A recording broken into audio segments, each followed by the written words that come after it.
Now today, friends, we come back to the book of Genesis, and we are down to the 10th chapter. But probably I should say a word or two before we leave the 9th chapter, because the question always comes up, why is this recorded about Noah and the sin of Noah? Well, may I say that if man had written a book, he would have done one of two things. He would have covered it up and made Noah a hero, or else he would have made it a great deal more sordid than it is. But the fact of the matter is that it's recorded for a purpose. It's recorded to let you and me know that God was encouraging the children of Israel in entering the land of Canaan for the very simple reason that there was a curse pronounced upon them, a judgment upon them. And all you have to do is read the rest of the Scripture, the Old Testament, and secular history to discover that. Canaanites have pretty much disappeared. And then these things, we're told, are written for our learning. It's to let you and me know something of the weakness of the flesh, that the spirit is willing, but the flesh is weak. And the Lord Jesus said that which is born of the flesh is flesh.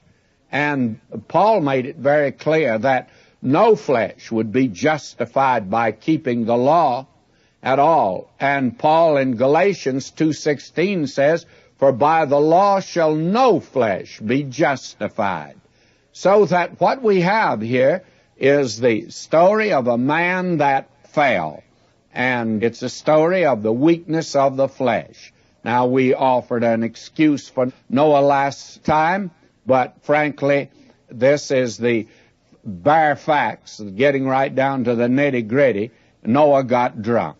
And that raises for us today the real problem.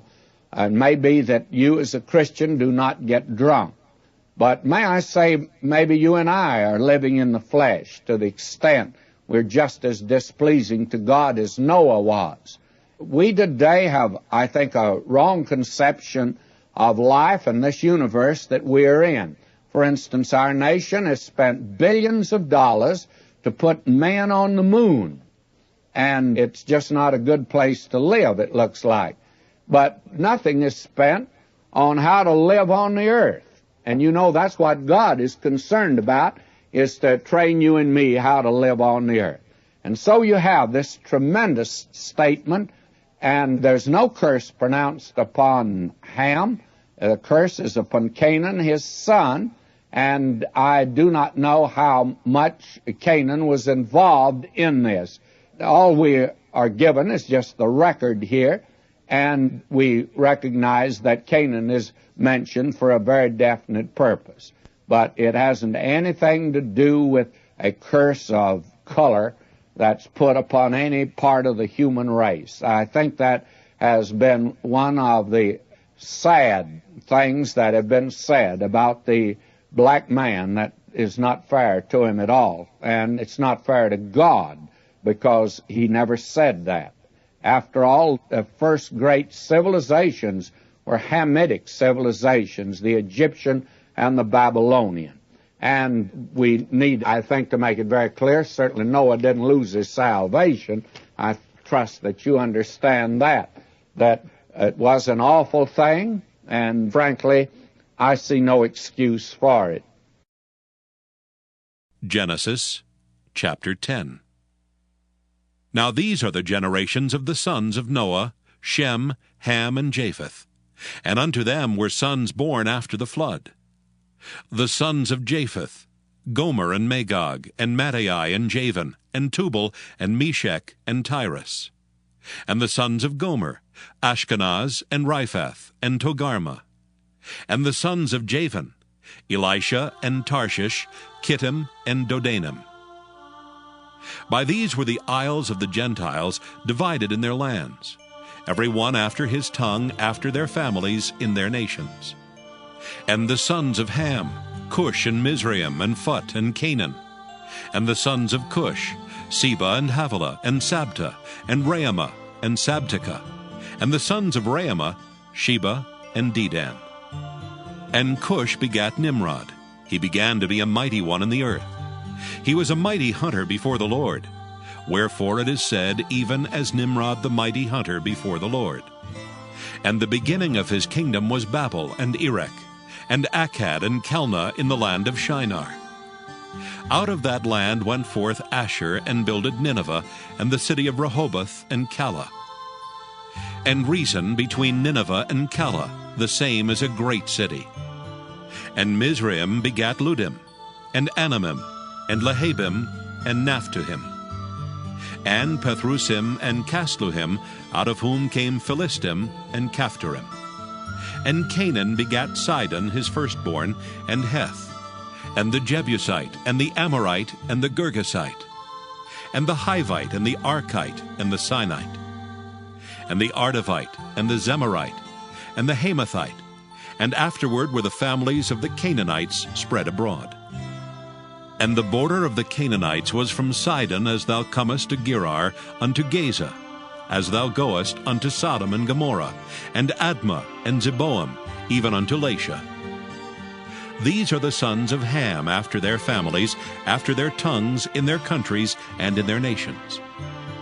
Unto Shem also, the father of all the children of Eber, the brother of Japheth the elder, even to him were children born.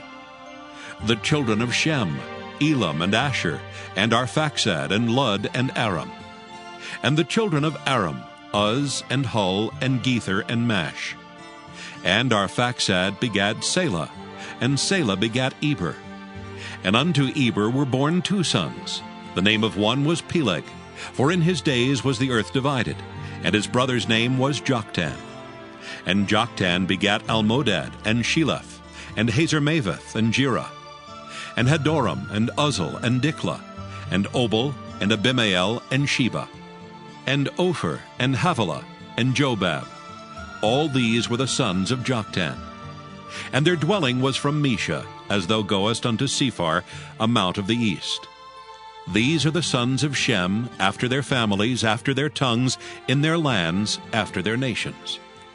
These are the families of the sons of Noah, after their generations, in their nations. And by these were the nations divided in the earth after the flood. Now, we come to chapter 10, and when we come to chapter 10, we are in this area here where we see the genealogies, actually the families, the origin of the nations of the world. Now, this chapter 10 is far more important than the attention I'm going to give to it today. Now, I regret that I can't give more attention to it, but we do have to cut corners in certain places. And very frankly, this is a chapter that will only interest certain folk who are interested in ethnology or anthropology and the story of man on the earth. And I have before me a chart made by a man with his master's degree who has majored in ethnology, H.S. Miller, and it's a very complicated chart. It shows where all of the races of the world, the different nations came from. You can find out here where you came from, and you may be sure that the sons of Japheth never are part of the lost tribes of Israel. They just don't get that way, and ethnology would never bear out that type of thing. That makes this a very interesting chapter. And by the way, this man who got his master's in this field used the 10th chapter of being basic to any study, that there is a threefold division of the human family today. Three major divisions in ethnology, and revealed in these three sons of Noah, Ham, Shem, and Japheth. Now we have given to us here in this 10th chapter the genealogies of all three of them. You have Japheth in verses 2 and 5. And then we have those that are given of Ham, verses 6 through 20. And they were the ones outstanding at the very beginning, by the way. And then you have the sons of Shem, verses 21 to 33. And you find that the same pattern that we've had so far is being followed, and it'll be followed right through the Bible, for that matter, God gives the rejected line first and a word concerning it. Then he drops that subject, not to be brought up again, by the way. And then he gives the accepted line, the line that's leading to Christ. So you have here these threefold division of the human family. Let me read again. Now these are the generations of the sons of Noah, Shem, Ham, Japheth, and unto them were sons born after the flood. The three sons of Noah, and now the sons of Japheth. We have Gomer, Magog, Madai, and all of that. Now in this chart that I have before me, if you wanted to follow through in that, you'd find out that the Scythians, the Slavs, Russians, Bulgarians, Bohemians, Polish, Slovaks, Croatians, all came from Magog, and then from Madai. The Indians came from there, and the Iranic races, Medes, Persians, Afghans, Kurds. And then from Javan, why, we have the Greeks, Romans, and the Romance nations, French, Spanish, Portuguese, Italian, and so on. Then you have coming from Tyrus, the Thracians, the Teutons, the Germans, and from them you have the East Germanic and the European races, the North Germanic, or the Scandinavians, and the West Germanic, and from them the High German, the Low German, the Angles and the Saxons and the Jews, the Anglo-Saxon race, the English people.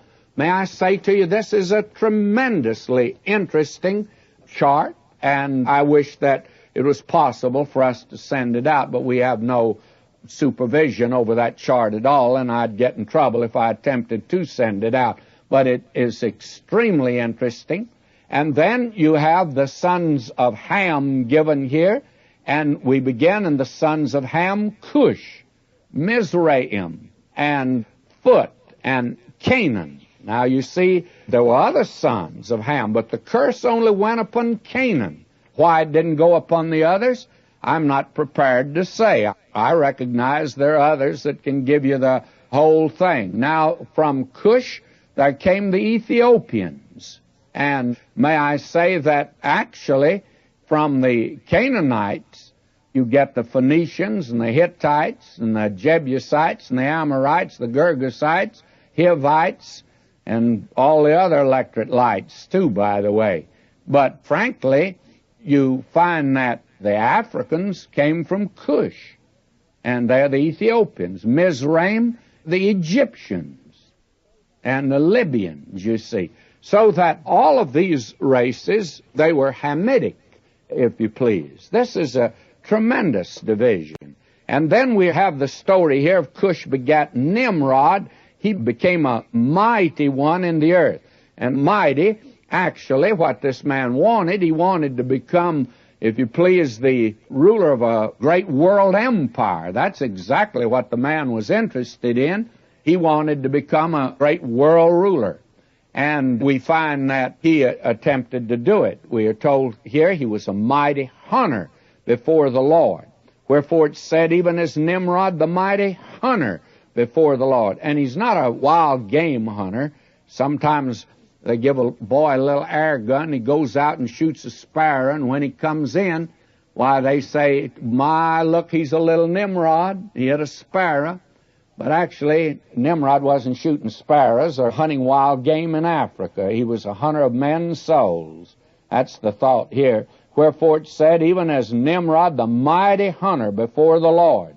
And the beginning of his kingdom was Babel and Erech and Akkad and Calneh in the land of Shinar, those great cities that were there. He's the founder of them. Now, he has quite a story that you pick up in secular history. Hislop, in his book, The Two Babylons, gives the background, which I'm not going to enter into today at all, but it's a very fascinating story of how Nimrod actually is responsible, I think, for the Tower of Babel, for he attempted to bring together the human race after the flood in an effort to get them united in a race or in a nation where he could become a great world ruler. He was the founder of Babel. He's a rebel, hunter of the souls of man. He's the lawless one, and he's a shadow and a type of the last world ruler, Antichrist, who's to come. And this is the man that is before us here. I don't care to enter into more detail concerning him. The first great civilization came, therefore, out from the sons of Ham. We need to recognize that. It's so easy today to fall into the old pattern. We were taught that in school, let's face it, a few years ago. Now, the black man today is wanting more study given of his race. I don't blame him. I don't think probably he's been given an opportunity in the past couple hundred years. But if you want to know the story of the black man, the story of his beginning, he just happened to head up the two great civilizations, the first two that appeared on this earth. They were sons of Ham. And that's important to see. Nimrod was a son of Ham. And then we are told, as we go on down in this, and I'm not going to attempt to develop that line at all, but in verse 21 we are told, unto Shem. Now we're given the line that's going to lead to Abraham and then to the nation Israel and to the coming of Christ into the world. This is the pattern of the Holy Spirit. He gives the rejected line first, he drops it, then he picks up the other. Now we're going to follow this line, which is a very important thing to note. And God is bidding goodbye to the rest of humanity for the time being, because he's coming back after them later on. Safer in his book, and I want to quote him now. This is one of the most remarkable statements concerning the 10th chapter of Genesis. Let me read it. The 10th chapter of Genesis is a very remarkable chapter. Before God leaves, as it were, the nations to themselves and begins to deal with Israel, his chosen people from Abraham downward, he takes a loving farewell of all the nations of the earth, as much as to say, I'm leaving you for a while, but I love you. I have created you. I've ordered all your future, and their different genealogies are traced. That is the picture we have before us. Now in this chapter, 70 nations are listed. 14 of them from Japheth. 30 of them came from Ham. Don't forget that. I'd give you a different conception today of the black man at his beginning. Now, I do want to say this, and I should add, I think that 26 nations from Shem. So you have 70 nations that are listed here. It would seem to me that God has done this. Why has the white man in our day been so prominent? Well, I'll tell you why. Because at the beginning, it was the black man, the colored races. Then you have the sons of Shem. During the time of David, they made a tremendous impact upon this world. And you'll notice that from Shem there came others, actually the Syrians, not the Chaldeans. I disagree with that, but there came the Lydians, and not the Assyrians, but Syrians, and the Armenians, and you find that from them came the Arabians from Joktan, and you find several of these great nations. Now they appeared next. Now we are in that period, apparently, where the white man has come to the front. I think that all three are demonstrating that regardless of whether it's a son of Ham, Shem, or Japheth, they are incapable of ruling this world. And that's what God is demonstrating, I believe. And to see this is a tremendous thing. Now you have in the sons of Shem one that is mentioned that a great deal is made of, and that's in verse 25, and I must mention it to pass on. And unto Eber were born 2 sons. The name of one was Peleg, for in his days was the earth divided, and his brother's name was Joktan. Now, when I went over this before, I received all sorts of weird interpretations of what it meant the earth was divided, and that it speaks actually that there is a physical division here in the earth, that the earth had some tremendous physical catastrophe that took place.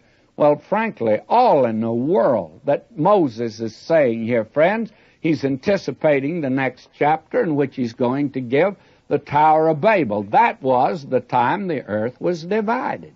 And may I say, the simple interpretation just seems to be the one that a great many miss, and we ought not to. Now I drop down to pick up the last verse, verse 32 of this chapter. These are the families of the sons of Noah, after their generations, in their nations, and by these were the nations divided in the earth after the flood. And I want to submit to you that this is one of the great chapters of the Bible, and yet we spent less time with it than any other. But you can see what a rich study this would make for anyone who really wanted to take not a biased, but a fair appraisal of the human family. This has been a very remarkable chapter, and a great many have used it.